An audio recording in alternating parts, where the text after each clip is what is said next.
hovered between glass skyscrapers, her iridescent wings fluttering against the relentless, metallic roar of New York City. Below her, a sea of yellow taxis honked in rhythmic, aggressive bursts that echoed through the canyons of steel. She searched desperately for a soft, mossy patch or a quiet mushroom, but found only cold concrete and unforgiving iron. "This place is broken," she muttered to a gray pigeon perched on a rusted fire escape. The bird merely tilted its head and cooed, unimpressed by her celestial glow. The city felt vast, lonely, and entirely devoid of the magic she called home. Lumi shook her glow dust pouch, determined to quiet the chaos. She drifted toward a hot dog vendor, his brow furrowed in a permanent scowl of urban fatigue. A pinch of shimmering powder settled softly on his shoulder.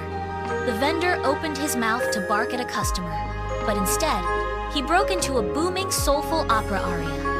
Passers-by stopped in their tracks, stunned, then burst into spontaneous applause. Encouraged, Lumi flew to the subway entrance, tapping a cold metal turnstile with her wand. As a weary commuter swiped their card, the machine chirped, "Your outfit is stunning!" The woman stopped, straightened her coat with a newfound pride, and smiled. The heavy tension of the morning rush began to evaporate into the humid air. Finally, she reached Central Park, tickling the roots of an ancient oak and signaling squirrels to scatter glowing acorns along the winding paths. By sunset, the park air grew heavy with a strange, calm magic, and people paused their frantic pacing to watch the fireflies dance in the twilight. In the center of a lonely bench sat Oliver, his eyes locked onto the glowing rectangle of his phone. His thumbs flew across the screen, his face red with frustration. Lumi landed softly on his shoulder.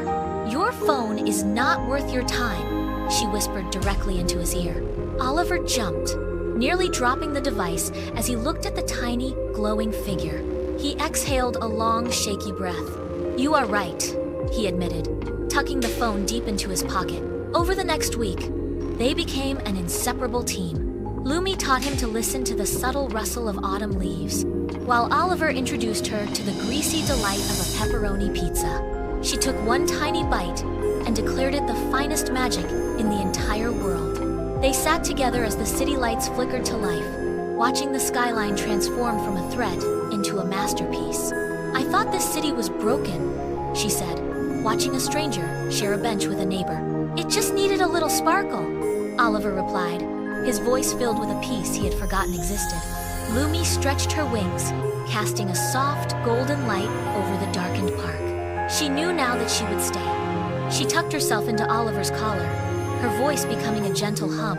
"Just promise to look up sometimes," she whispered as he walked home. Now, when the city feels unexpectedly kind or the air feels suddenly light, look for the faint, golden glow lingering in the shadows of the trees. The magic is still there, waiting for those who choose to see it. Thanks for watching. Leave a comment, like, and subscribe.